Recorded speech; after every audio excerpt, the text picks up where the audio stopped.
All right, what's going on, everybody? Well, basically, now that Mets pitchers and catchers have already started to show up and arrive in Port St. Lucie for the New York Mets, we can basically go ahead and pretty much solidify that David Stearns and the Mets are pretty much done with off-season moves.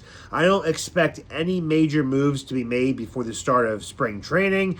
With that said, it looks like we got ourselves a better team, at least for me.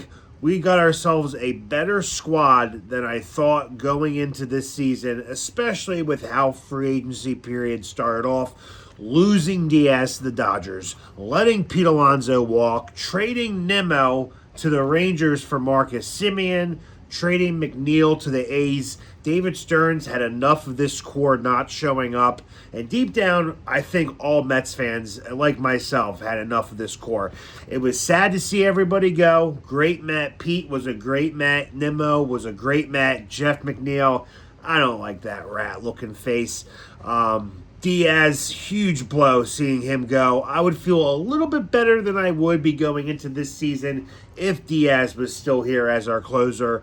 Seeing him go to the Dodgers just makes that team just even more of a juggernaut and hard to compete against.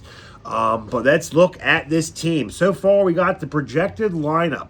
Batting leadoff, shortstop Francisco Lindor, second right field Juan Soto, third base Bo Bichette, the new Met, fourth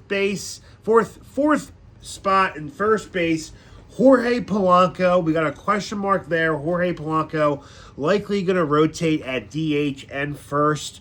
I'm sure the Mets will also put Vientos at first to try him out.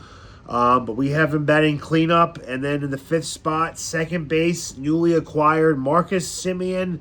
DH, we're going to go with Brett Beatty now with the addition of Bo Bichette, moving him to third. We got a lot of shortstops, all shortstops playing all over the infield, which is, I guess, a good thing. We got good defense.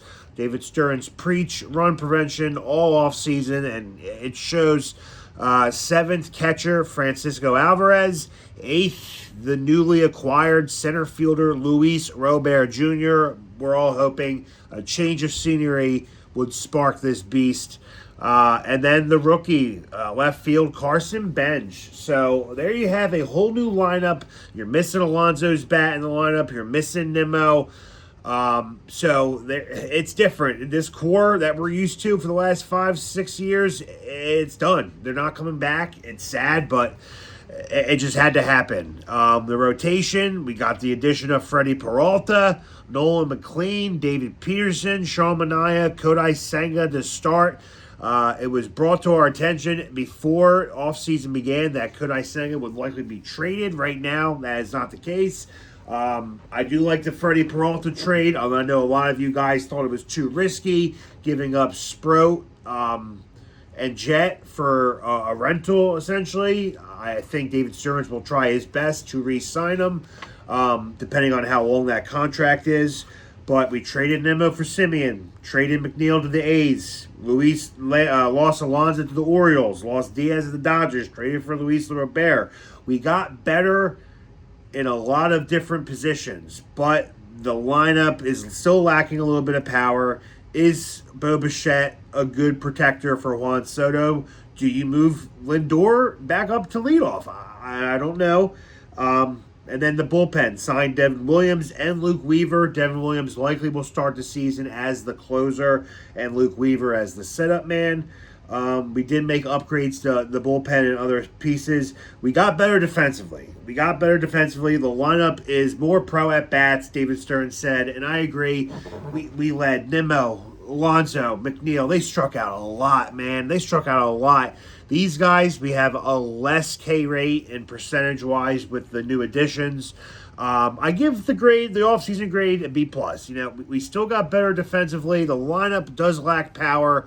But we got better batters. We got better eyes, composure at the plate. And we'll see. We'll see how the pitching staff does without Jeremy Hefner there. We'll see how the hitting does without Eric Chavez. It's going to be different. It's going to be a different team, a different squad to watch. I'll start off by saying this. I was not excited the first month of the offseason after Alonso left and we lost Diaz. I was like, dude, this team 50 wins tops.